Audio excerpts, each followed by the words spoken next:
I never had summer. I had summer school. First grade summer school, second grade summer school, third grade summer school, fourth grade summer school, in fifth grade. I vowed I would get interested in fractions, the presidents of the United States, Mesopotamia. I would learn my English. That was the problem, English. My mother decided to send us to the American school, so we can learn the language of the nation that will soon be liberating us. The Dominican Republic had endured a bloody and repressive dictatorship. My mother knew that Los Americanos had promised to help to bring democracy to the island. Oh my God, how? From my father, who was involved in an underground plot. One day Mammy kept scolding me. You have to learn your English. But why? I didn't know my father's activities, or that the dictator was bad. All I knew was that my friends were on holiday to honor the dictator's birthday. Meanwhile, I had to learn about. Somehow I managed to scrape by every June when my prospects looked iffy. Mammy and I met with the principal. I squirmed in my seat while they arranged for my special summer lessons. She's going to work extra hard, aren't you, young lady? Yeah. Yes, what? Yes, sir. It's a wonder that I wasn't just thrown out. Which is what I secretly hoped for. The grounds in which the American school had been stood were donated by my grandfather. Really? In fact, my grandmother is the one that encouraged. Scolded on the way home from our meeting. You should be grateful. Not every girl is lucky to go to a Carol Morgan school. Then what changed you?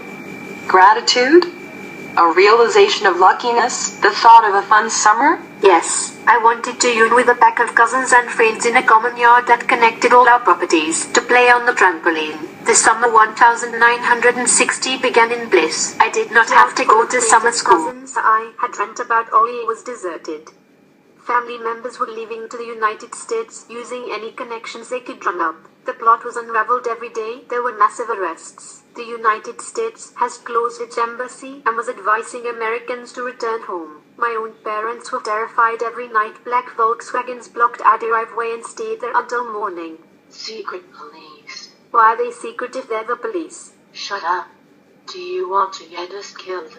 One day toward the end of the summer, my mother summoned my sisters and me. Good news, girls, our papers and tickets came. We are traveling to the United States. But why? My mother flashed me the same look she used to give me We're when my leaving desk in why a few I had hours. to learn I English. want you all to get ready. It'll be in pack soon. The desperate look in her eyes did not allow for a contradiction. We raced off, wondering how to fit the contents of our Dominican lives into 4 small suitcases. Our flight was scheduled for that afternoon, but the plane did not appear.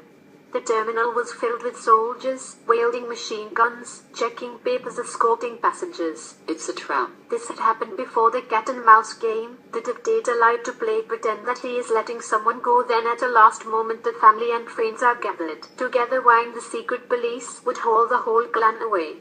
Of course I didn't know that this was my parents dreading, but as the hours ticked away, an afternoon turned into evening, and evening turned to night, and night into midnight with no plane in sight. A light came on my head. If the light could be translated into words, instead, they would say, freedom and liberty and justice for all. I knew that ours was not a trick, not an escape. We had to get to the United States. The rest of that night was a blur. It is 1 and 2 next mornings. A plane lands, light flashing. We are walking on the runway. We are climbing up the stairs into the cabin. An American lady welcomes us. We sit down, ready to depart. But suddenly soldiers come on board. They go seat by seat, looking at our faces.